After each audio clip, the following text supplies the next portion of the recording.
Bhagavan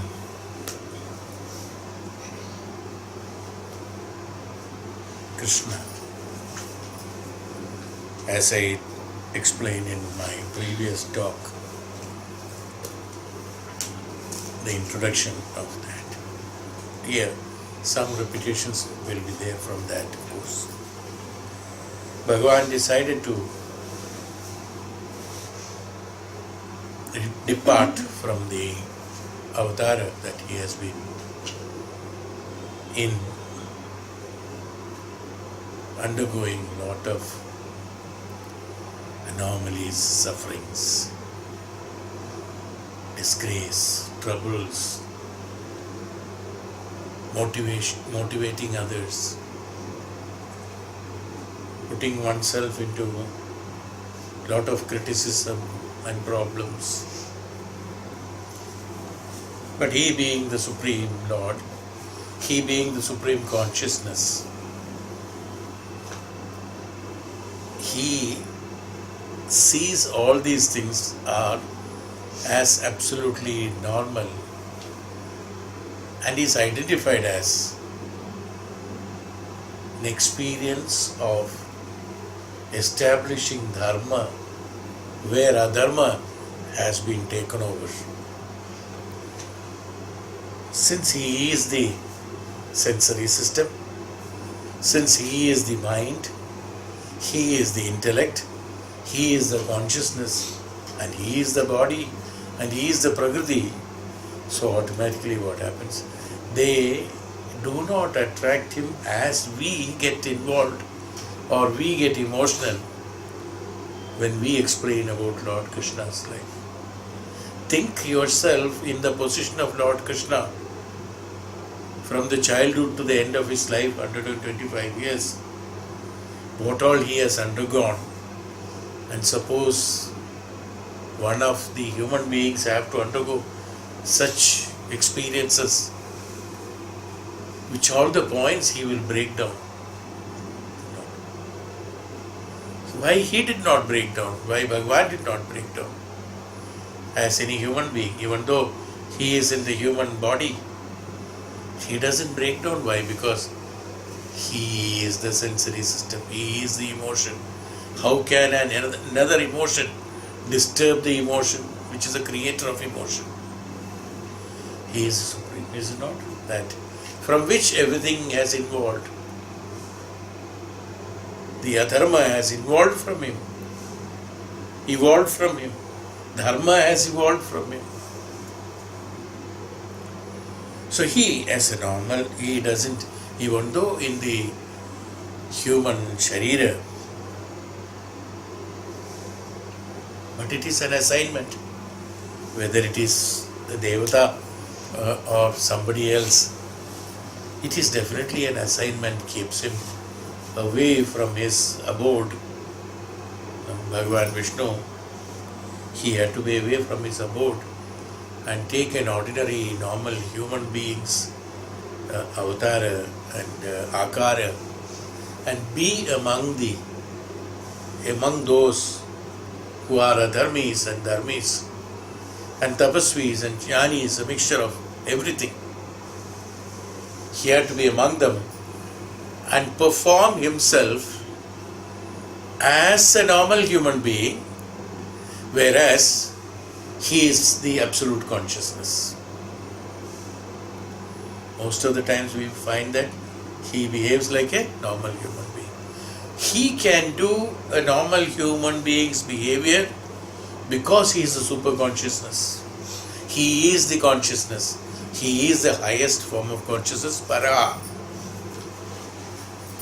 But a normal human being cannot act as a highest consciousness. Is it possible? No, it's not possible.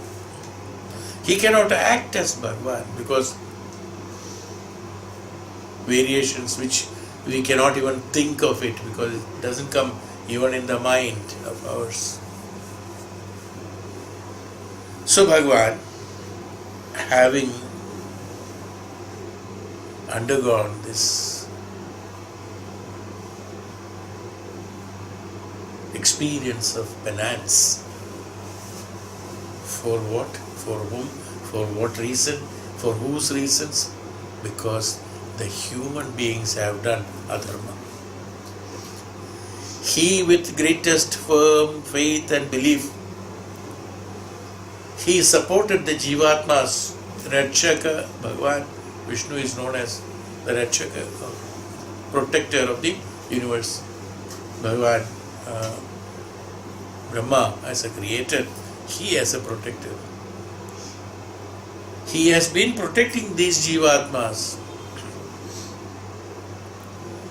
Having been protecting the Jivatmas, to slay them is difficult. Even if you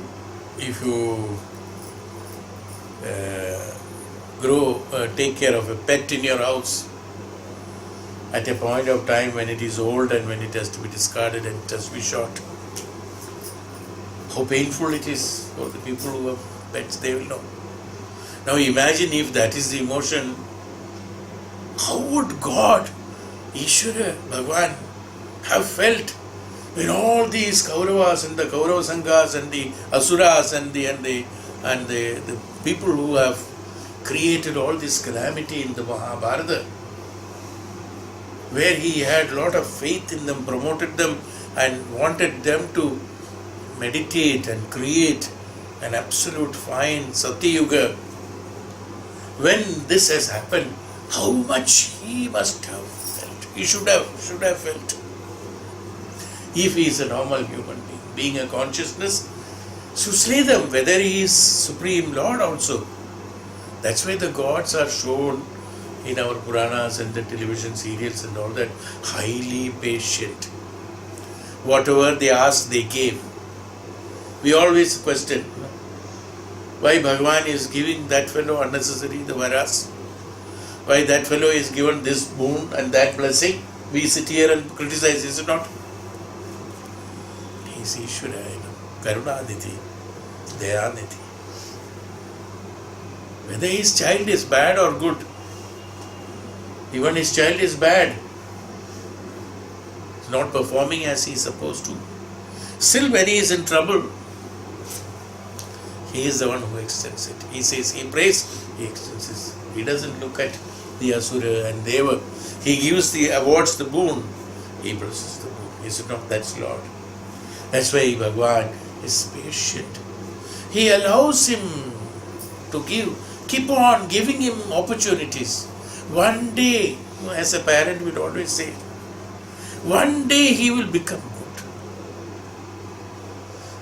The Asura has done so many murders, so many killings. He has done all sorts of foolishness. He insulted the women. He insulted the saints and sannyasis and tapasvis and yogis. Still, Bhagavan gave him another opportunity. Okay, maybe my child will improve after all this. When it becomes unbearable only, then only his consciousness awakes and the slaying process begins. So that is what has happened. What happened was, I told you in the introduction itself, Mata, we consider the Mother Earth, one of the Panchaputas. I told you about the imbalance that is created when Adharma is created. It is very true. Whenever the Adharma is created, it creates a calamity. There is no doubt about it. We have seen it in our own life's experience. Every one of us must have seen. When Adharma is there is a calamity created. So naturally, what happens? Mother Earth being heavy with this Adharma, unbearable to the atrocities committed by the human beings, being the ignorant. It's only because of ignorance. Mother is not worried about the animals and plants and others. Absolutely no. Because there are no atrocities created by them. They go according to the Prakriti Dharma. And for Bhagavan, somewhere in Bhagavatham, Bhagavan himself says, among all the animals, among all the insects, among all the plants and trees, among the ones which have got 4 legs, 8 legs, 120 legs, 18 legs, 20 legs, no legs, among all of them, the human being is most precious for me, most affectionate for me, the human being. Among all of them, why? Because he has the faculty of the brain and he has got the consciousness in order to make himself a dharmi and can promote the whole universe by his tapasya. One man's tapasya can create enormous Shakti which will help Bhagavan to protect the universe. So he said, the most precious for me is a human being. Among all this,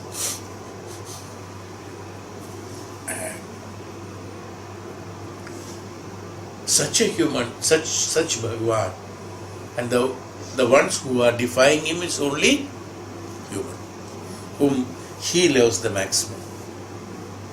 This always happens. A stranger will not trouble you. An onlooker or a passerby or a traveler will not give you any trouble. The maximum trouble is given by your bandhus. Bandhu Bandhava, is it not? The most closest relations are the ones who create all the problems, is it not? No strangers will create any problems. This is the truth. So Bhagavan also, so you imagine how much is Bhagavan for Bhagavan, how he feels it and all that. So anyway, having all this, why I say that, we must have that responsibility God has taken over in order to create this whole universe into a Dharma, into the place of Dharma. Because when the Adharma increases, that too, at the point, at the verge, he waits till the last moment. Because he says that even at the last moment, I must give them a choice to become good. His idea is always like that. Not that he takes, this fellow might go wrong, so let me slay him. No. He will wait up to the last. Till the brim of it. No, only at that moment, when there is no other way, then only Bhagavan takes over his own decision. Till then, he gives you jnanam, he gives you facilities, he gives you materials, he gives you, all sorts of emotions, so that you, Grihastha, can live as you want, no problem. He also said anybody, as I always said in the Upanishadic classes,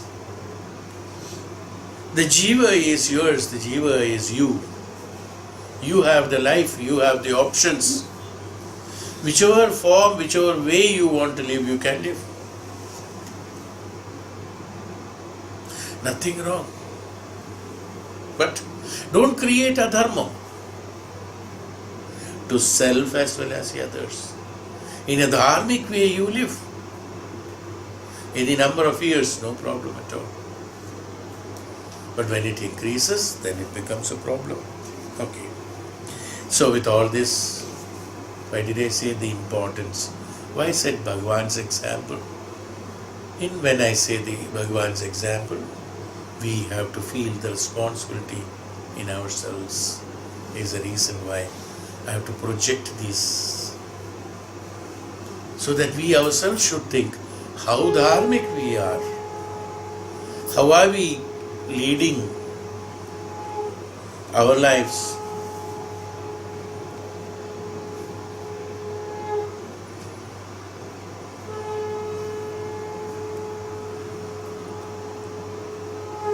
When an opportunity of living in Dharma has been given to us with the highest consciousness, with the revelation of the highest consciousness.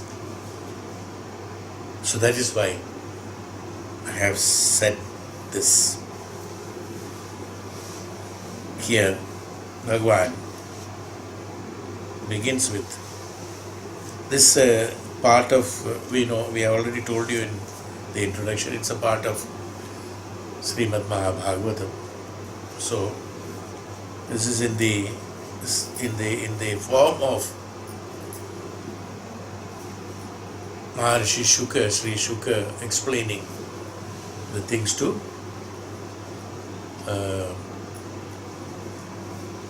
Raja Parikshit. Raja Parikshit. Nahusha's great grandson, Arjuna's grandson. Pandava Kula. Why? Nahusha was once a Indra at one point of time. It is Pandava Kula only. Then Arjuna being Pandavas. Pandavas themselves are Avad. I told you that they are not. They were such a, because they are all each Devatas' sons. Avad. That's why at the last of the Maha Bhagavatham, you must have known, nobody kills them or nobody dies by them. They go to the death, climbing the hill, one after another. They don't die, they go to the hills and they go into their death. That means transformation from the status of the human being to the Devatas. So these are the background, and where we have to put ourselves into the active happenings that is being explained here. Is why I made you conscious by telling that how much of Bhagavan had to take so much of trouble with lot of playing. We may think that there are so many places we as a human being might think, Bhagavan should not have told that, or why did he lie? Now such questions must have come in our minds. They are only because of the ignorance in us. How the situation has to be dealt with by Dharma. What is Dharma?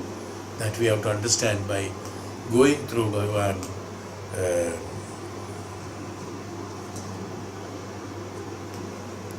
Vedavyasa's kritis, because he has specifically mentioned with all sorts of experiments done on that, there cannot be a flaw on that, even though our human mind might think that there are flaws. Why Bhagavan did not tell Karna that he is the son of Kunti? We all must have had the same question, and he had been meeting him every time.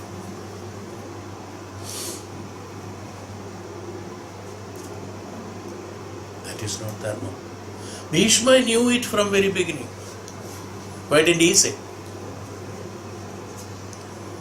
Maintaining the Dharma. There is a reason behind it. What is that Dharma? We will explain it later. Because once I go there, we will be going into Mahabharata. So I don't want to deviate from that path. There are so many, bifurcations and channels. So let us come. Sri Shuka Uvacha. Bhagavan Uvacha. Atha Brahmatmajairdevaihi Prajeshairavrto Abhyagat Bhavascha Bhuta Bhavyeshu Yayau Bhudaganirvrta. Atha Brahmatmajairdevaihi. Brahma, along with the Atma Jairdevaihi, his sons, Atma Jairdevaihi. That's Manasa Putras. Who are the Manasa Putras? The Sanat Sanagadis. Along with the Sanagadis and others, Praja, Airavrto, Abhigadam, Bhavascha Bhuta Bhavyesho Yayau. Bhagavan, Shiva, explanation. These are the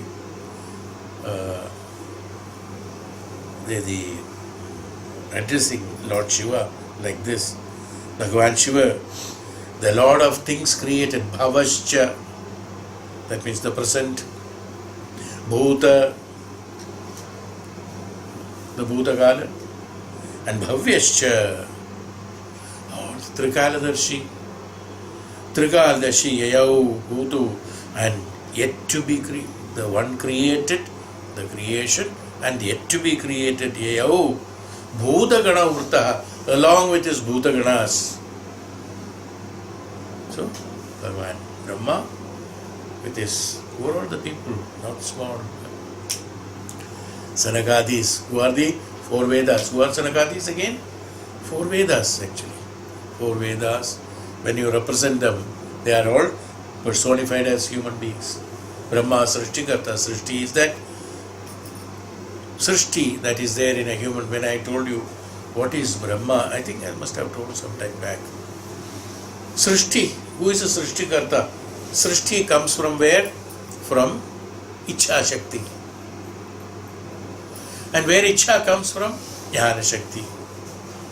So Jnana Shakti, Ichha Shakti, Kriya Shakti. So that Kriya Shakti is known as the Srishti. In every human being, there is a Brahma. Is it not? There is a Brahma in every human being. We all create Srishti. We also have Srishti we are creating. That Srishti Karta, we call it as Brahma. From where that Brahma comes in, if there is a Brahma in the universe, there is a Brahma in you, because you are the universe. What is that? Srishti Karta. That whatever you do Srishti is Brahma. That is why Brahma has created all sorts of people.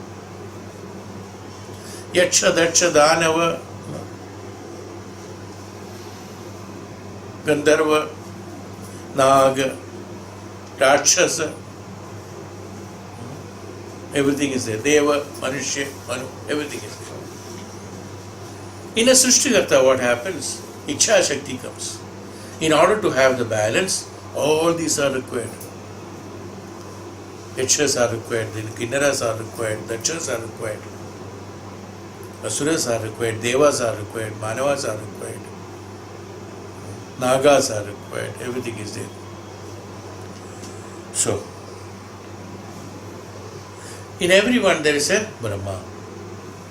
And that Brahma has to travel. Whenever the Brahma travels, wherever Brahma travels, Sanakadis will be there.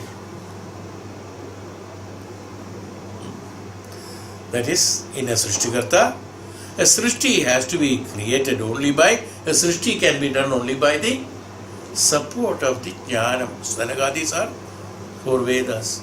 Vedas means the Jnanam, with the Jnanam. So with the Jnanam only the Srishti can be created. So this Jnanam comes from whom? The one, Bhutascha Bhavyascha Yayau. That who is a Jnanamurti. From that Jnanamurti only, the Jnanam comes. When the Jnanam is acquired by the, with Vedas, and the Srishti, when it is created, in the Srishti, there is a Jnana Shakti has come. So Ichha Shakti is created. From Ichha Shakti, the Kriya Shakti has been created, is called the Srishti.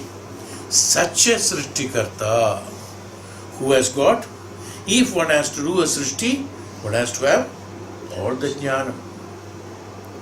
If he has to create a Asura, he has to have an absolute Jnanam.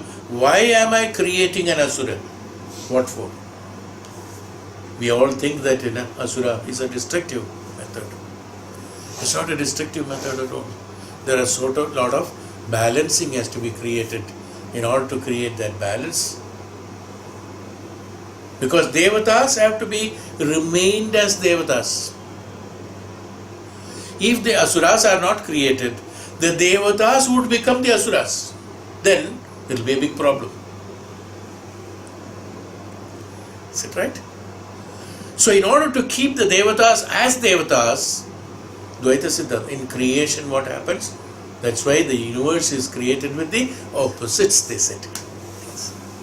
Absolutely right. They are created with the opposites. So there has to be Asuras, there has to be Devatas constantly. What for? To keep, not for making the Asuras, prompting the Asuras, but to keep the Devatas in their quality of Devatas as it is, so that they would not deteriorate them. So they become the powerful. Same way, In us also, in our mind, the Devatas and Asuras are there. We have to always promote the Devatas. Don't get attracted to Asuras, because Asuras, as I told you, are definitely externally very powerful, like Ravana, who has got all that, but doesn't get attracted to it, you see. Who wants them? Only that, in order to do the Asuric pravrittis, for a destructive job. So in us also the Devatas and Asuras are there. So if we have the Jnanam, if we have the consciousness, being the Manuputras, Manushya, being the Manus, we have the opportunity to develop our consciousness so that we can support the Devatas in us, and so that the Asuras are always kept in our control. What for? For when a time comes, this Asurika Shakti can be utilized for churning the Milky Ocean.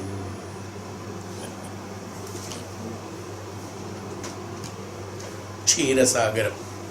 In order to churn the Ksheera, we have to take the help of the Asuras in us. In order to churn our own contemplation, in order to have a contemplation done, we have to say, is this right or is this right? We have to take their help. By looking at the adversities, by looking at the wrongs, we identify the right. Otherwise, the right can be sometimes classified as wrong in our mind. That's the use of churning of the Milky Ocean, or the Ksheera Sagara Manthanam. So in order to have the Manthana in our mind, we need these Asuras in us. These Asuras are meant only for, should be meant only for that. Or such activities, you should not promote them beyond that. Is why, you see, now you can understand very well why Bhagavan did not serve nectar to Asuras. In you, if you have got the Asurikata, if you give the nectar to them, they will be equally powerful to their Devatas. They are also Amaratva, they also have Amaratva. But we cannot afford to have Amaratva for the Asuras in our mind. The Asura should be in a position at any point of time. There should be a weakness in Asurikata in us, that it can be killed by our Devikata. Is why Bhagavan, the consciousness, did not serve the nectar to the Asuras. You see, now, is it partiality? We may think, poor fellows, they did that. Today people might have shouted on that, like in many places people are shouting now, developing the muscles like aerobics. This is Nyaya, that is Anyaya, they are telling. Such people are wanting that. Asura also did it. We also did the equal participation in the Ksheera Mantana. Why Bhagavan Vishnu chal kiya, cheated us, did not give us the nectar.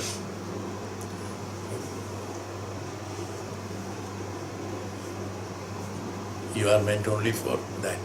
But whatever has come, benefits have come from the Ksheera, the first option was given to them, and all that was given to them. All the wealth, all this, that, horse, cows, and this, everything, except certain things like Devi Mahalakshmi and many, this Kamadhenu. These were taken, of course, because this should not be given to them, because their Asurika Pravati will not be in a position to identify and understand the Devi Gata to promote. Is why today also the same situation is happening. Many people are doing all this and that. That why the whatever happens, such activities should not be promoted. They are Asurikatas. It has to be slain. That is why Bhagavan takes Janma in that. So such is the Devata Brahma. Brahma along with his sons Manasaputras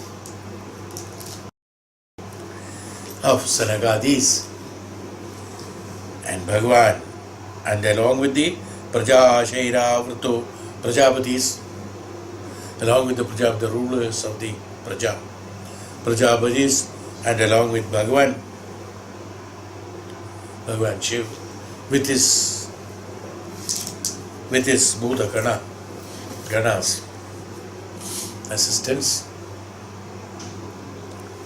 came to Bhagavan in order to inform him and appreciate him that the great job of relieving Mother Earth from the papis have been done successfully since last 125 years by you. Hey Bhagavan, now it is time that you must come to the abode of Vaikuntha and adorn that place of yours, and you must come back. So Bhagavan says, then what? Who else came? Then came Indro, Maruder Bhagavan, who? Bhagavan Indra with Maruts. Maruts are different class of the superhuman beings. Now they have got enormous powers, these Maruts. So, Bhagavan Indra with Maruts, Vasuvoshnine, who are all that? Bhagavato, Angiraso, Rudra, Adityas, Vasus, Ashwins, Ribhus. They are all classes of various with superhuman powers in them. Adityas. Then there are Vasus, Ashtavasus. We have spoken about Ashtavasus, Vasus. Then the Ashwins are there. Then the Ribhus are there, whose anyway, this will come. The sons are that, offspring is that offspring of the Angiras, Rudras, Vishwadevas and Sadhyas. See, there are different classes. These are the names. Well, when we go into detail, they are all classified in very, very great detail. It's not simply name has been given. Each one has got enormous classification and powers, and there is a purpose behind the creation of all this. But we do not have so, it will take quite a lot of, the whole Bhagavata is, in Bhagavatam, the details have been given about all these classifications. Because the 100 sons Rishi had is, out of them is that Ribhus, then comes the Angiras and all that, names and all that. Okay, that's a big story again. Then he says, Gandharva Apsaraso, Gandharva Apsaras, Nagas, everybody is included. Siddhacharana Guhyaga, Rishayah, Pitaraschaiva, Savidyadhara Kinnara, Vidyadharas Kinnaras. So Gandharvas, Apsaras, Nagas, Siddhas, Charanas, the Guhyagas, and the Rishis and Pitras, together with the Vidyadharas and Kinnaras. That means the whole, the higher conscious level people, everybody, they just came down in order to prostrate him, Bhagavan. Because this is the last chance to see him in the human form as Bhagavan Krishna. After that they will not be able to see him. So they said, let us do our prostrations at his lotus feet, because after this we will not get a choice. What is the importance? The importance is that an individual, Bhagavan, took all the sacrifice and did the avatarana in order to create balance in the universe, and he has created in all these times. He is definitely precious, no doubt about it. So they wanted to, it's not only the human beings, they themselves, they wanted to offer their own thanks to him. So in the prostrations, they will come and many of them will prostrate, and then many of them will fold their hands and do pranam to him, so that they can see a person who has done a great calamity has been avoided and the protection of the universe has been created. That is why even today, but today it is very rare. I don't know whether it is existing, but I have seen people in my earlier age, nowadays, of course, we don't have a chance. There used to be, all over India, it is there. It was there. I don't know. If a person, even, see, I'm just telling an example. Even if a person goes to a Tirtha Sthal, pilgrimage, if he goes to Mansarovar or he goes to this one, and when he returns back, many people will come and touch his feet. He is not a god. He is neither a guru, an ordinary traveler, but he went to such and such place. But what happens? The importance is that the concept is that he is whatever he is. People say that these feet have touched that place where the auspiciousness is there. So let me touch that. A gratitude not to him, but to that consciousness. Through this, by an act of this, he regards that consciousness. It is not to these feet, you see, where it has touched. Even to that smallest thing, what is that? What is the greatness in that? So you must understand the greatness in that. He thinks, this consciousness says that even if a fly flies through that and comes, I will touch and do pranam to that. Why? Because it has flown through the highest consciousness there. Now, what is great in it? The great in it is that the greatness of you. What is the greatness of you?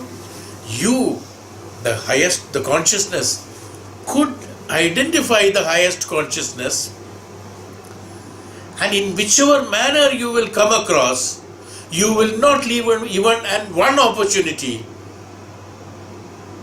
not to do prostrations in front of that, in that highest consciousness.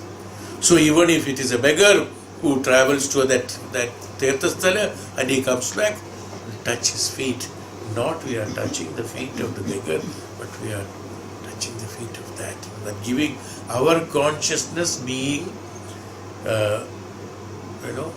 transformed into the status of that consciousness with the highest acceptance of that in any form it comes, is the purpose behind it. It used to be there, but nowadays I think it may not be there, or it's there, I don't know. Maybe with old people it is there. Because this concept, the others will not understand. They will think that, this man has walked and came back. What is great about it, and why should I touch his feet? After all, he is another human being like me only. Will be the thought normally, because here today everything is that through those logical studies where we have created ourselves into limited knowledge and limitations, and through that limited knowledge we think we have reached the height of limitedness. Not unlimited. Shambhu Mahadeva. So Bhagavan all came to Dwaraka with a view to seeing Bhagavan in this which body of the Lord, being the delight of human being, spread his glory throughout the universe, glory of the impurities of all beings. Here you will wonder, unlike the Upanishad and other things where we can go into elaborate explanations on that, here it is mostly on the Bhakti Bhava. So many of them are glories of Bhagavan. So now in this chapter, especially in the first chapter, most of them you will find the glories of Bhagavan. So many things I will have to read out the glories. It's wonderful, just this also should be known. So, in the brilliant city enriched with the great splendor of Bhagavan, beheld the Krishna wonderful form with unsatiated gaze, covering the best, the yadus with garlands of flowers growing in the gardens of heaven. They began to praise the Lord of the universe with sentences full of beautiful words and sentiments. I am not reading all the shlokas. Some of the shlokas I will read. Otherwise it will take time, that's why.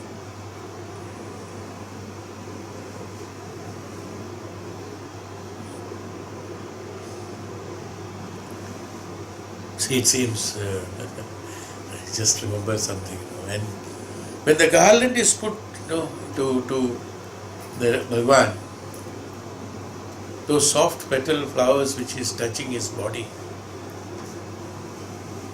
many of the bhakts like Uddhava, even the Mahalakshmi, they got jealous, it seems. The explanation is no, they got jealous. What's the jealousy? These flowers can touch Bhagwan's body. I cannot. You see the bhakti bhava there, it's a bhakti bhava. It's not understanding it's a flower. Their concept is totally changed. So such is the incidents. Deva uvacha. Uchuhu. Deva uchuhu.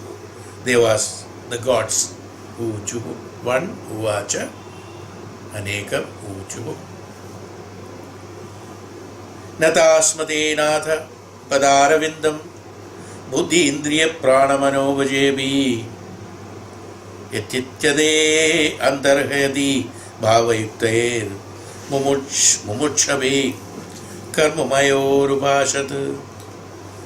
The gods have said that, Hey Bhagavan, thy lotus feet with those seeking liberation from the strong meshes of work in the sense, the satisfaction from the desires is by the work. Frequently meditate upon within the heart. We bow with our buddhi, that which has got the capacity to discriminate is called buddhi. Buddhi, organs, which creates the function in the body so that the Panchendriyas can function and create sensory system active. So he says, I surrender the buddhi, the discriminative capacity. I surrender the organs in the sense, indriyas, organs here, the indriyas, the vital powers, intellect, the vital powers, and manas, mind. And at the last, speech, Vani. That means total samarpana. Who said this? Deva Uchu. All the Devatas who came, they came and said, Hey Bhagavan, we surrender all this at your feet. Samarpanam to everything to you.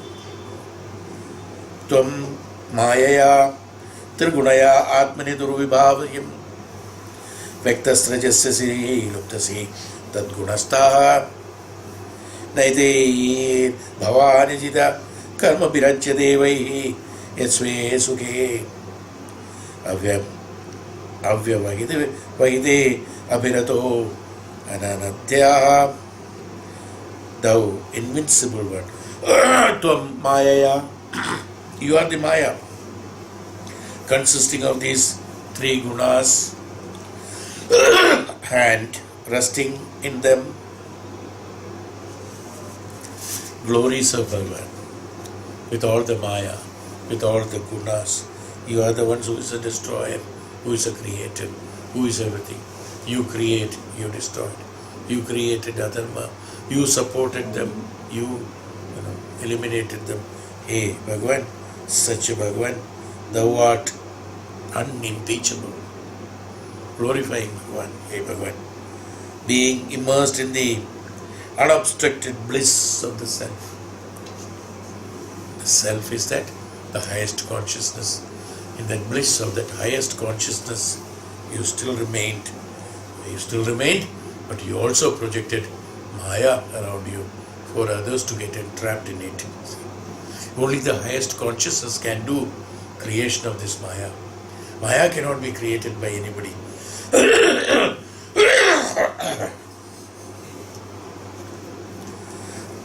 Maya can be created only by the highest form of the consciousness.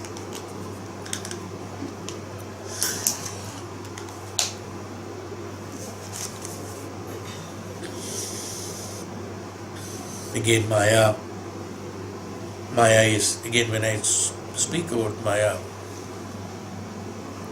It's an indescribable power of the Lord. What is that power of the Lord? Why did we say that? When He is the highest consciousness. Bhagavan himself, as I told you about the Shivlinga yesterday, from which, how it projected the Prakriti, how it projected the Shakti. Is it a projection done by him? No. Projected, we are saying that projected.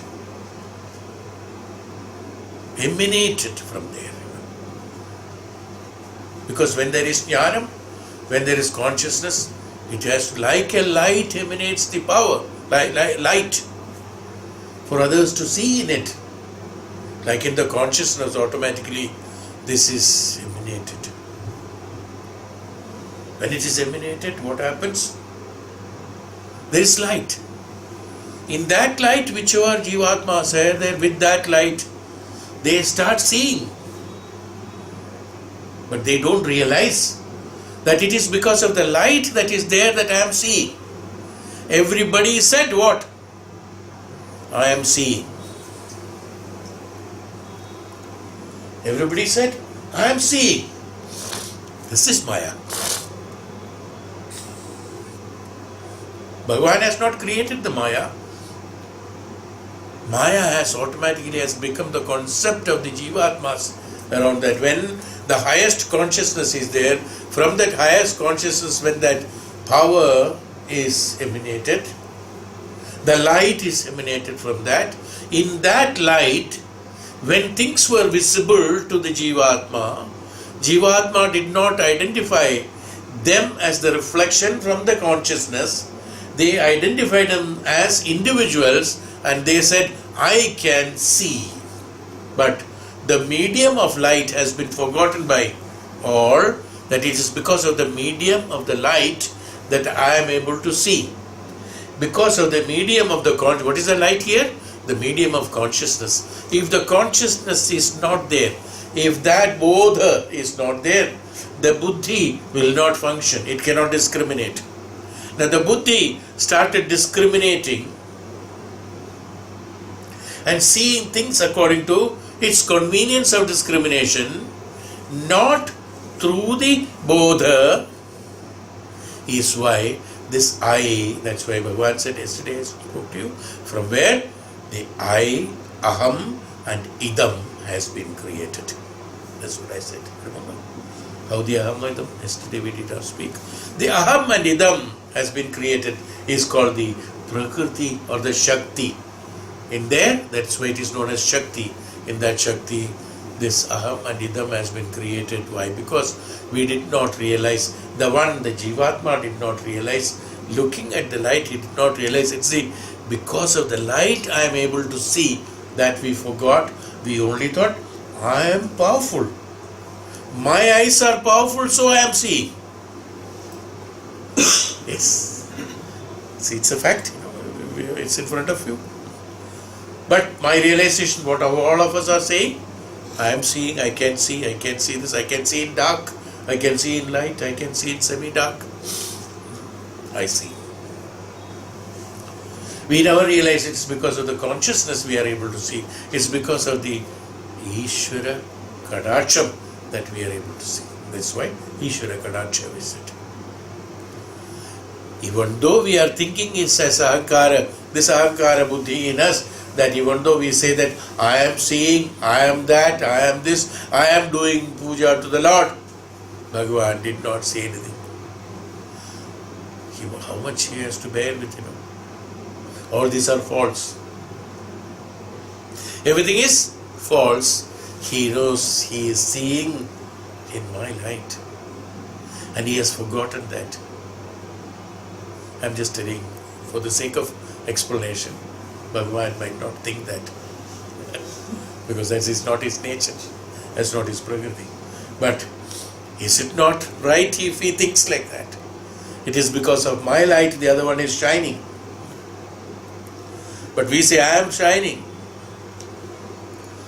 He knows that it is Because of his light it is he is shining. But we being in the ahankara, in the avidya, in the ajnana, because of the avidya and ajnana, we think that, the individuals think that he is the one who is seeing, who is shining, who is able to do things. But he forgot that each and every step of it, whether it is good or bad, right or wrong, everything is because of the kadaksha of that Ishvara, that power, that consciousness. Hey Bhagavan, hey adorable one, hey Supreme, hey Bhagavan. Shuddhir Nrinam Nadu Tadedya Durashayanam Vidyashu. It goes like that. Hey Supreme. Mental worship, scriptural studies, charity, austerities, and work do not confer such purity on men of unsatisfied desires as the men of balanced mind obtain through the heightened true regard for thy glories developed by means of hearing of them. Such Shraddhaya Shravana Srutaya Yatastat. Had they been listening to you, your Shabda, your Vani, had they been listening, a great noble man, they would have changed their minds of the concept that it is because of the mental worship, the scriptural studies, the charity and the austerities and the karma that they are being encouraged to do by your Vani is the reason why they are able to attain that. None other than that. Hey adorable one, hey Supreme, it is you who is making it. That's why we say everything, you see, in colloquial language we say that sab to Bhagwan hi karte hain.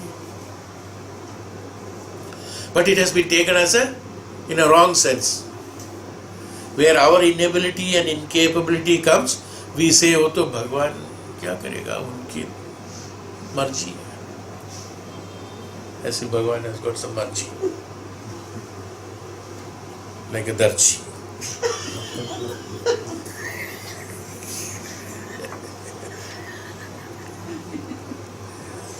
He doesn't have any marji. We find an excuse. Actually, it is not that. What does it mean? Bhagwan sab kuch karte hai, matlab this is the one. Because of that highest consciousness is reflecting, one is able to worship. One is able to have scriptural studies. One is able to do the charity. One is able to do austerities. That means renunciation and then sannyasa. These are all, how could one do? In his own capability. There was an inclination in you where that ahankara of you told in you that no, I am not seeing, I am seeing in the light of the Lord. This concept, when it comes, automatically the kadacha will make you do or promote all these worship, mental worship, scriptural studies, charity, austerities, renunciation, sannyasa, vanaprastha, whatever it is, and the mumukshatva, moksha. Everything happens because of that reflection that comes from the Ishvaratva. When that inclination, when that idea sets in your mind, automatically you will have interest. See, when normally if somebody who is walking around say that, hey, do some Manasa Puja, will he be able to do? He will do Manasa Puja for when will be the next available time. Scriptural studies. How many scriptures you Hindus have got? Somebody has asked. It's not possible to read all that. Is it necessary? Can they not make abridged like one book, like many others have done it? Easy to, in my lifetime, I will be able to read it and finish it. Like 007. He thinks him only as 007. Enormous powers. You see. Anywhere he can take a gun and shoot. Why don't you make this Bhagavatam instead of so many volumes and 40,000 shlokas, 18,000 shlokas? Why don't you concise it in few? These thoughts will come if that reflection of the consciousness is not there. The scriptural studies will not be interesting to him. It will be a monotonous words, because the words are boring. But the jnana in the words is the one which is Bhagavan. That's yesterday I told you. The words are pronounced, the shabda in that, and also the meaning, inherent, in-depth meaning of the words is Bhagavan, Ishvara. So once you start understanding that in-depth of the word, not the word, superficially if you are enjoying a word, it's not right.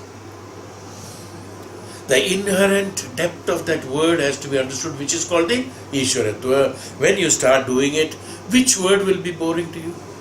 Which word of scriptures will be boring to you? Each and every time you listen to the scriptures, more and more of God consciousness will be awakening in you. I am talking God consciousness because we are reading a Bhakti Grantham. So, God consciousness. You can call it as consciousness, you can call it as supreme consciousness, you can call it as invisible, or whatever it is, anything for that matter. So, Hey Bhagavan, Hey adorable one, Shuddhir Nranam is it. Shuddhir Nranam. Shuddhi. What is adorable? What is adorable? Shuddhir Nranam is the meaning of it. Shuddhi is what? Shuddhi is what? Purity, absolutely pure. Where there is, it's not because of your choice that he is adorable. Or you think he is great, so adorable. No. The adorable one, in the sense, the one is that Shuddhir Nranam Natu Tathedya. Shuddhi, representation of the purity. What is Bhagavan? Just Shuddhi. If you want to know what is Shuddhi, look at Bhagavan. If you want to know what is Shuddhi, look at Bhagavan Krishna, as far as here. Every kind of Shuddhi you will find in him. Sharira Shuddhi, Mana Shuddhi, Buddhi Shuddhi, Jnana Shuddhi, Pravarti Shuddhi, Karma Shuddhi, Phala Shuddhi, Nishkama Shuddhi, Kama Shuddhi, Daya Shuddhi, Karuna Shuddhi. Shuddhi. All Shuddhis, look at him, you will know. That's an example. So, hey, adorable one, hey, one whom we cannot adore anything other than this only, because that Shuddhi, representation of absolute Shuddhi, is the one which is adorned. Nothing else is adorable. Absolute Shuddhir Nranam. These are the words which is beautiful in this Grantham. Right, of course. So, Hey Bhagavan, Swanastavang Drishubharaya Dhomaketuhu Kshemayayo Munirviryadra Kado Hyamana Yaswasta Sattavai Samavibhudaya Atmavidda Vyuher Chidah Savanashah Swaradikramaya. Bhagavan Swanastavan Syanastavan. Your feet, may your feet be the fire to consume our evil desires. Syanastavan Drishu Bhashaya Dhumaketu. Let it be a Dhumaketu. The feet that consume our evil desires. Why do we touch others' feet? Why do we pranam when we do, not only with the hands, we also with the forehead, the eyes, all that we do pranam to Bhagavad Padam. Why? Why? Because at that point of time, it becomes, what is that? What are you doing pranam? It is to that fire where it will consume, which will burn off all the evil desires, not desires, all the evil desires, and all the ahankara, everything, evil desires, everything has come into that. Everything will be burnt into that. It is representation of the Agni Tattva. Your feet is Agni Tattva. Who is a form of purity. Hey, adorable one. Who is a form of purity. In that purity, naturally, when you bow your head, there is fire, which is the one which is an agent for purification. So it is a fire at the lotus feet. Is why I bow at your lotus feet, so that my ahankara, my avidya, my ajnana, my desires, all the evils in me, let it burn at your feet, hey Bhagavan. Is that manasika avastha when he does the pranamam to Bhagavad Padam. That's why Bhagavad Padam has been given a lot of importance in pujas also. All the worship is done at the feet of the Lord. Not on the face. We don't throw no flowers. Om Krishnaya Namah Vaishnave Namah. It's at the feet of that DC. Everything is done like that. So beautiful. So he says, the feet with sages. The feet with sages for their welfare carry with tender hearts which worshipped, have devotees in the diverse forms for attaining the equal glories with thee, and by spiritually minded thrice a day with a view of transcending heaven.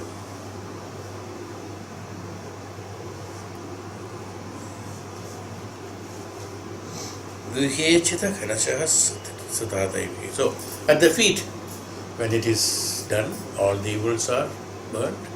They are the sages now. All the sages are at the feet of the Lord. Like they say, Ganga has sprouted from Bhagwan's feet. And all the sages, considering now here the classification of feet, they are talking about. Where are you bowing your head? It is not that anywhere, it's not the feet. It's the one who is an adorable one. So he has got fire, Agni Tattva in him. So all the evil desires are burnt. Not only that, after all the desires, evil desires are burnt, what is that? Munaya, all the sages are living at the feet of Lord. It's Kavi Bhavana. It's known as Kavi Bhavana, no? The poet is thinking, the Bhagavan Vedavyasa, he is thinking that all the munis are living at the feet of the Lord. So, when you bow your head at the feet of the Lord, you are bowing to all the munis in the universe. Who are the munis? Absolutely enlightened souls.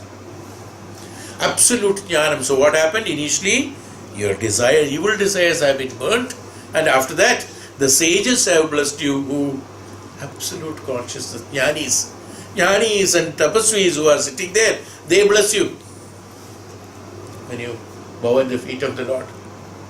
After the desires are burned naturally, the sages bless you, the great jnanis bless you. Bless you in the sense, they transmit jnanam into you. Jnanam of what? Jnanam of Bhagavat jnanam. Jnanam of the consciousness, highest consciousness. Jnanam of the truth. Jnanam of the existence. See, jnanam of the beauty of the Bhagavad Pada is transmitted into you. Where you can feel that always ahladam. Why that ahlada comes when the namaskara is done? The ahlada should come because Bhagavad Pada is inside you. Pada means not physical Pada inside you. That the Maharishis and Tapasvis and Jnanis and the Yogis who have earned this yoga, blessings, For thousands of years of doing yajna, tapasya and yaga and many other sacrifices, they have earned. And those munis and rishis who are staying there, by just you touching the forehead and eyes and the feet of the Lord, all those jnanam that has been acquired by those tapasvis are imparted to you just like that. Is the significance why you should bow your head, and that is what he is telling. For their welfare, for their goodness, welfare is a wrong. I mean, it's a very small word actually. For their upliftment, for the devotees, for whom which are worshipped, have devotees, diverse forms of attaining equal glories. And you, by the time you touch the feet, bow down the feet of the Lord and get up, what happened? You have become eligible to have equal glories of like Bhagavan, who is adorable, who has got the absolute Shuddha. The purity, absolute purity has already come into you. Why? Because Samarpana Bhava. The purity comes to you, or all these virtues comes to you because of the Samarpana Bhava, because you have bowed your head there. Why? Surrendered. The total surrender is called the Samarpana Bhava. In absolute surrender, that means the principle is what? When you do the absolute surrender with all the renunciation and with all the upasana and the nidhyasana, you attain the status of the godliness, that is the Shuddha. Is why it is like that. Hey Bhagavan, this explanation of feet is, some one or two slokas. Yes chintyate predavani abhiradhvaragnau traya nirukta vidiresha havirgrihitva adhyatmayoda udayogi viratma mayam jijñāsubhi Brahma Bhagavatai Parishta.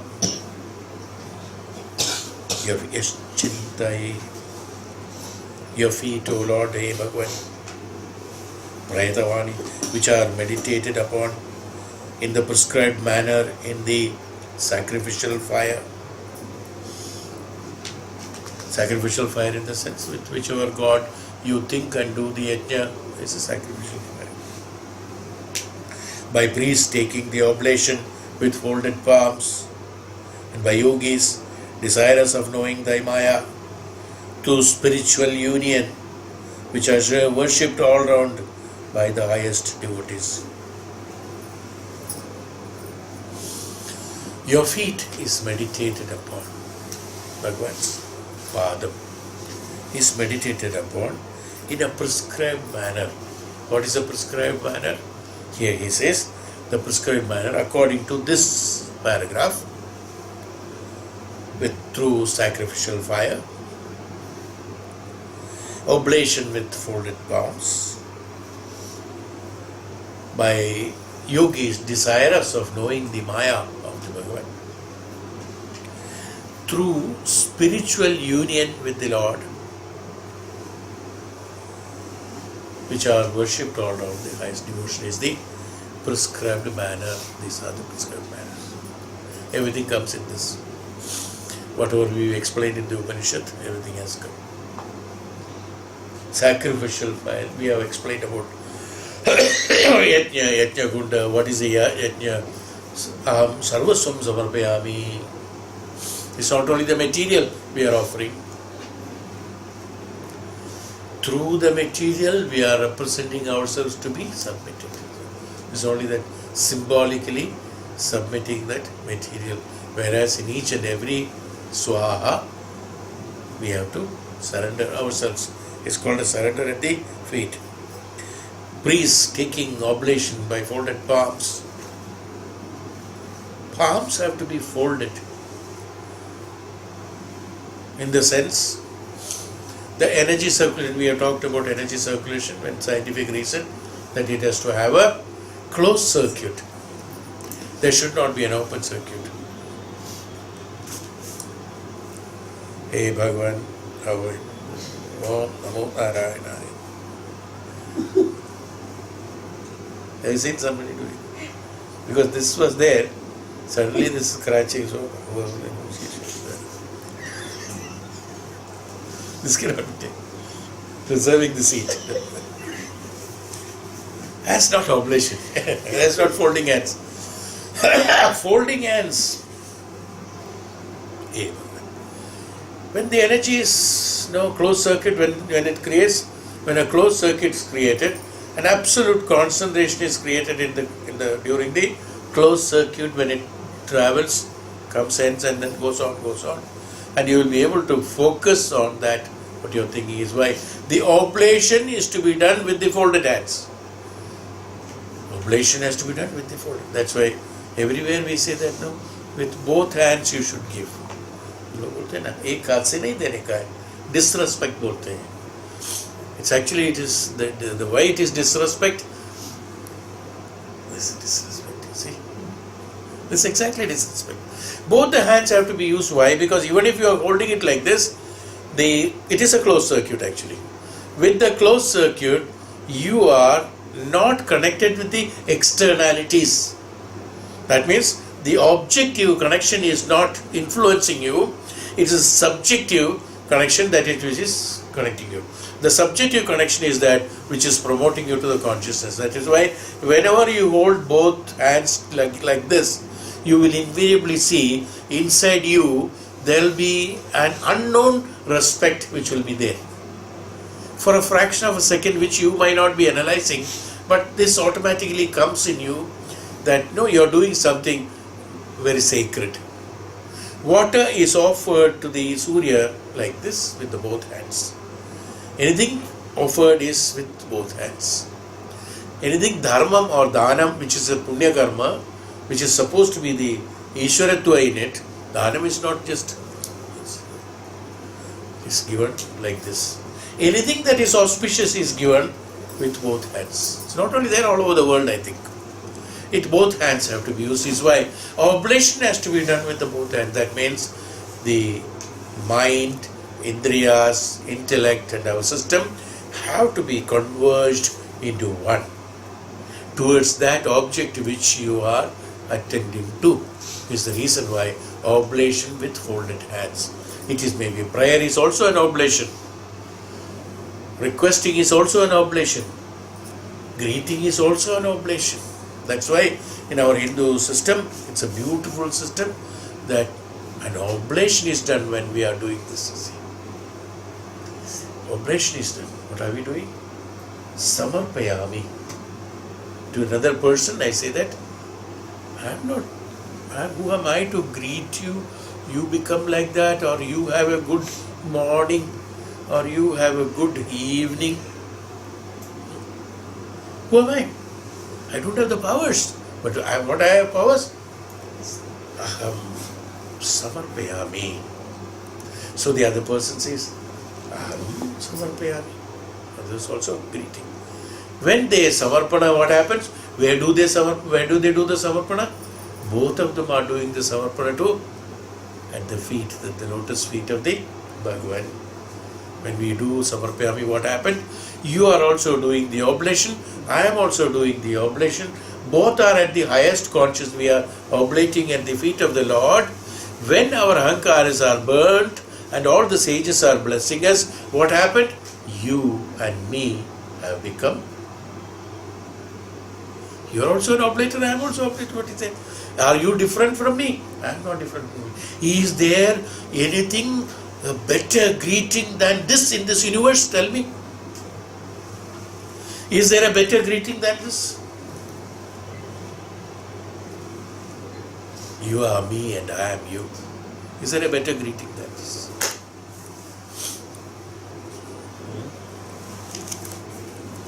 Is what I am thinking. So this is what oblation, by folding the hands. So yes, Chintu, the feet of the Lord which are meditated upon. So oblations and yogis desirous of knowing the Maya. Yogis are what? Yoga Acharya is Bhagavan Krishna is what? Yoga Yogeshwara. It's a child's play for him, the union. He can just converge everything into himself within a fraction of a second. So Yoga Yogeshwara, he has been addressed as Yoga in Bhagavad Gita also. Yoga Yogeshwara has been addressed. He's a Yoga Yogeshwara.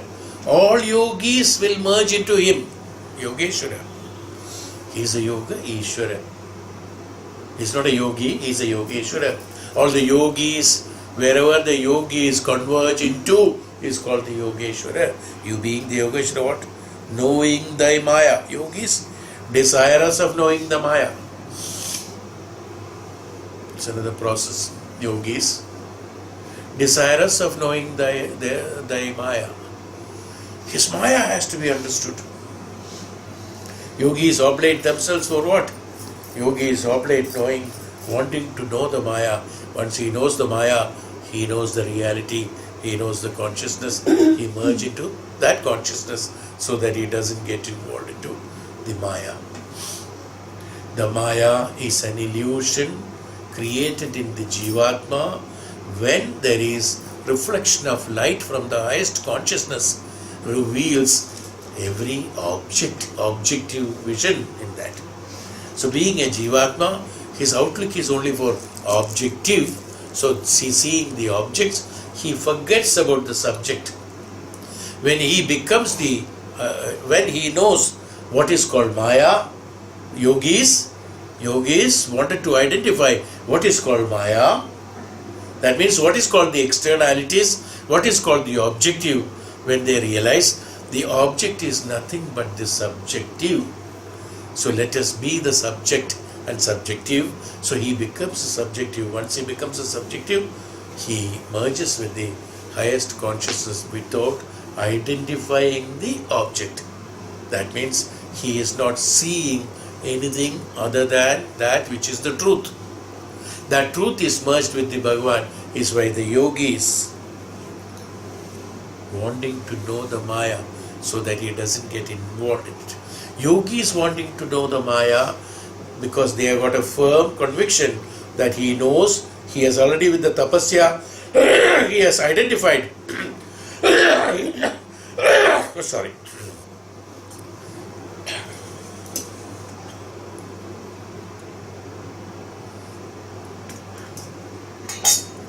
He has identified the subject. Having identified the subject, he wants to know these are objects, which is Maya.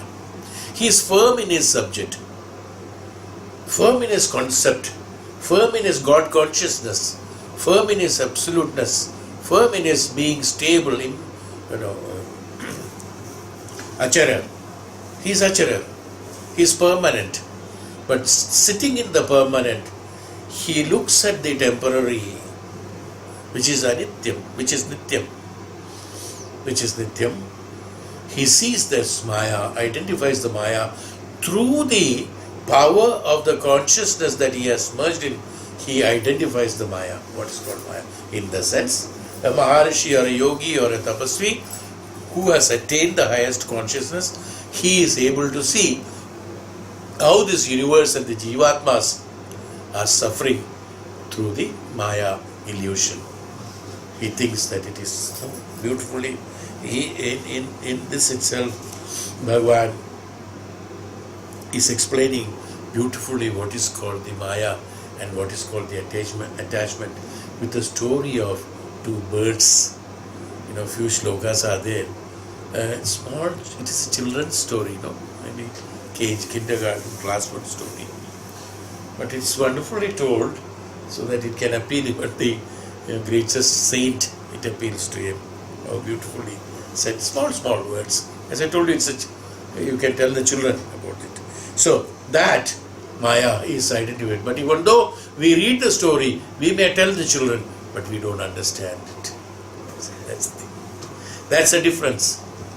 Even though it's a small, simple story, we have to identify, understand, become one. Then only that subjective experience will come. We look at a bird's story, remains as bird's story. It's an objective look of it, you see. Whereas yogi will have a subjective look of it, you see. That's called a yogi. Yogi should join, merge with the Yogeshwara. Hey Yogeshwara, by his power, by his concentration, by his blessings, Kadacha, only we can merge with the Yogeshwara. Therefore, your surrender, your qualities of surrender should be according to that which has been prescribed here. Puryashtya tavivivo vanamaleyam sambardhini bhagavati pradipatni vachi sasaputranita mahimarhana madhavatano bhuyat sadang dirashubharaya dhumaketuhu. Hey Bhagavan, hey Bhagavan, hey omnipresent, hey omnipotent Lord, omniscient Lord. Now, here it is saying that, no? What is it? Urushtiyatavipo Vanamalevam Sambardhini Bhagavati Pradivantni Tachi. Devi Mahalakshmi got jealous because of the mala form, the garland of the wildflowers, even though it withered. Those who are close to you, those who are the worshippers, those who are the bhakts of you, including Devi Mahalakshmi, get duly jealous of the garland. The omnipresent Lord, the goddess Lakshmi, is jealous, is specifically written jealous. Jealous in the sense, again, the garland, he says small description here, the garland also hangs on the Lord's chest, a place reserved for his divine spouse and disciples. So one is jealous and that flower is hanging there. We have already explained it, so I am not repeating. So the foot is meant for, again, Bhagavan's charanam, lotus feet, Bhagavan's Amrita charanam, is for the rectifying the sins of ours. That means burning, we already told, burning of the desires and all that. And it is also, now the feet is glorified. What is that? Thy foot rectify the sins of us. Thy devotees, the foot which is with its 3 steps became the banner, thy banner. The 3 steps which has measured the 3 worlds, Patala, Bhumi and the Akasha, when he has taken the avatar of Vamana Avataram. In Vamana Avataram, Mahabali's 3 steps he measured. So, those steps, and with the Ganga flowing from there, Ganges have sprouted from there, is what the Puranas mention, which caused fear and fearlessness to the armies of the Asuras and Devas respectively. Caused fear for the Asuras and the fearlessness for the Devatas, which conduce to the heaven in case of the good, hell. Okay. So which all that, these are all glorifying, as I told you, glorifying the feet of the Lord. Thy feet contribute our life, our welfare. Beyond Prakriti and Purusha, under whose sway are Brahma and all others embodied there, who fight mutually like unto bullocks, with strings passing through their noses. Asyasi Heturuda. Hey Bhagavan, receiving energy from you, the Purusha,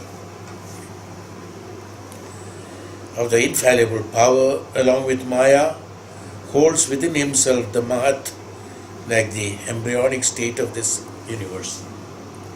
He is representing, Bhagavan Krishna is representing as a Purusha with Maya. So he says, whenever somebody is praised, a devotee, he is also able to attain that Purusha, status of Purusha means that highest consciousness, with the qualities of Maya. Look at Bhagavan Krishna.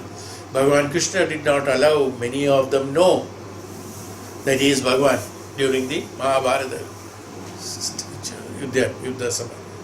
the status. Many of them they do not know that he is Bhagavan. Few of them they knew he is Bhagavan, he has got enormous capacities. And many of them they said he is a thief, he is so and so, he is so and so, he is so and so. Lot of, even Shishupala had abused him 100 times. In presence of the Sabha, abused him 100 times. At last he had to slay him. Even after the Vani, he has declared that this Asura, Kamsa, he did not believe that he will be able to kill. He was scared of death. He did not believe that he can be killed. But a Vani came and told that, look, you will be killed by the 8th son of Devaki. He should know that he is so powerful that he cannot be killed. Instead of that, because of this ignorance, he kept on the atrocities that he has created, sending all the people to kill him. All those things, had they bowed their head once at the feet of the Lord, all these misconceptions, all these unwanted desires would have vanished. Is that what the meaning of that? When one will be in a position to identify the Purusha with the Maya. What is Maya? So that a person can identify, a Grihastha can identify, when he is definitely doing the very sincere tapasya on the Lord and the Lord's feet, a Grihastha will be able to identify what is the truth and what is Maya. Deal Maya with Maya and deal the Purusha with Purusha. Maya is temporary and it has to be dealt with temporarily for the solutions. That's all. You should not get attached with it, is why what is the significance? The Purusha with Maya. It's a special classification. Purusha is separate, Maya is separate. Purusha with Maya, because from Purusha only the Maya has come. Bhagavan Krishna is Purusha with Maya. He is also fighting the whole Yuddha and killing all the Asuras and everyone. He is based on the Maya only. Through the Maya. The Purusha is not involved in it. Maya only. Adharma and Dharma is identified only in the Maya. There is Adharma and Dharma. In the Purusha there is no Dharma, there is no Adharma. Purusha is Purusha, that's all. There is no classification of Dharma and Adharma. Dharma, Adharma, classification is only in the Maya. So when it is in the Maya, when a Purusha has got the capability of handling the Maya also along with, he will be in a position to attain those which are in the Maya and can slay or promote the ones which are there in the Maya for the benefit of the Raksha of the Dharma as well as Raksha of the Jivatmas. That is what Bhagavan Krishna has done. Yes. Being in the Purusha as Maya. This is what is required for it. It's not for Bhagavan Krishna. He has done it. What is it for me? Maybe the question. We as a Grihastha has to act according to that. We have to identify what is that absolute consciousness through the scriptures, through the tapasya, through the sacrifice, through the renunciation, through the sannyasa sthana. These have to be identified so that you will be in a position to identify the Maya. The Maya around you, that what you are seeing, all the events, all the people, all the activities, so that being firm, steady and absolutely anitya, absolutely achara, you will be in a position to deal the Maya with your projection of Maya from you, is what a Grihastha has to do. It's an example for the Grihastha, it's not for Bhagavan. For him it is easy. From this what we have to understand is that the Mahat, backed by the same Maya, projected from within itself, the golden sphere of the universe, provided with our coverings. These have to be identified by us. What is Maya around us have to be classified by us, have to be surrounded by us. Don't get emotionally attracted to those mayas and get attached to those mayas and drag into a maya so that your purushatva will be lost into maya. Then what is left? You have to be firm in the consciousness of the Ishvara consciousness, Bhagavat consciousness, that means the Supreme Consciousness, through the dedication, devotion, and the jnanam of the scriptures and jnanam of the Bhagavat Sakshatkaram have to be firm in you, and that firmness in you, identification of the consciousness, will keep you firm, attached and anchored in the Bhagavat Tattva. And when you are anchored in the Bhagavat Tattva, with your austerities and with your brahmacharyatva, you are in a position to deal the maya very easily around you, so that they will not influence you, nor you are influenced by them, but you will be able to handle them. That is what is a grihastha required. That is why Chandogya Upanishad mentioned that before becoming a grihastha, he undergoes the training of brahmacharyatva so that he doesn't commit a mistake. Is the principle of this. See, everything is linked.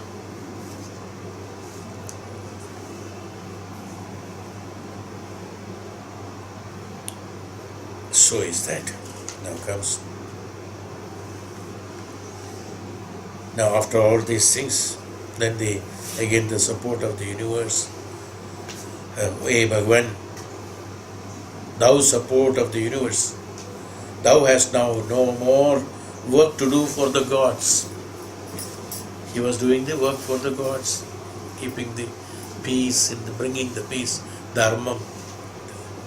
And this line also is almost at the point of destruction, owing the Brahma. This line means the Yadava Kula, this line, the lineage. The lineage is what is mentioned. The Yadav Kula is almost at the point of destruction, owing to Brahmana Shapam. I told you about the Brahmana Shapam the other day in the introduction, when that boy was dressed like a woman and he cursed him, then the arrows and the grass grew in the seashore. That Brahmana Shapa, with the Brahmana Shapa, this lineage of the Yadukula is also has to, because they are becoming powerful, so they have to fight among themselves. As I told you, a good example, Vedavyasa, Bhagavan Vedavyasa has mentioned is that in a bamboo, in the forest, two dry bamboos in the wind, rubbing each other, created the fire, small spark of fire became a... Who is the cause? Rubbing against each other. So nobody set fire to it. Bhagavan created that, even though he did not interfere it. Tata swadhama param vishaswayadi manyase saloka lokapalana pahi vaikuntam kinkaran. Therefore, if you think it is fit, hey, Bhagavan, to go back to thy own supreme abode and protect us, the lords of beings, together with our people, for we are but servants of Vaikunta, is what the Devatas have told. Hey Bhagavan, as soon as possible now, please come back so that give us the opportunity to serve you and also protect us in Vaikunta, protect us in the universe. Then starts. So long, people were talking. Sri Bhagavan Uvacha. Now Bhagavan says. Now what is Bhagavan says? We'll go. This edition, they have taken out from Bhagavatam only except for the first chapter, where so many mixers are there, like this one. Then the others are, he has taken out only the conversation between Uddhava and Bhagavan. That's why I took this book separately. Otherwise, everything isn't there. But there in between, he goes to something else and again comes back and things like that. Here in the first chapter, there is a mixture of various things. And then only Uddhava Samvadam comes. What Uddhava prays to Bhagavan, and then comes. Here, we will go to this shloka is 28th shloka in the Prathama skanda, in the first chapter. Chapter what? 28 will be the shloka we will be taking. Sri Bhagavan Vacha. Om Shanti.